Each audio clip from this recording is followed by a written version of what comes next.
Remove one of the vertical poles. Pinch the edge of the 18-foot endless loop strap and insert it into the cavity of the pole.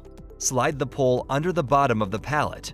Leave the strap in place, as it will be used to strap up the walls to the pallet at a later time. Replace the vertical pole into its pocket. Ensure that the forks on the top of each pole are facing up. Place two 2x4s perpendicular to each other so the vertical poles are positioned between them. Place 5 walls over the 2x4s so they are standing up and all facing the same direction.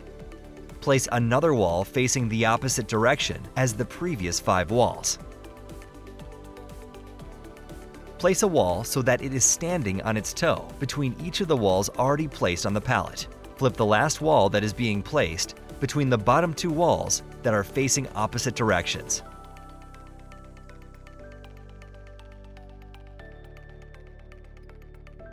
Repeat steps 2 through 5 for the second row of the pallet.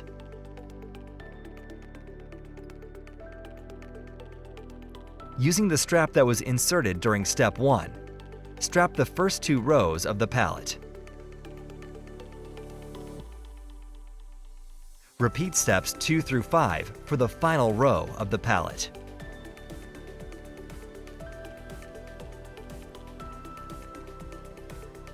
Attach the hook strap to the hole in the metal bracket that is located next to the pocket for the vertical poles.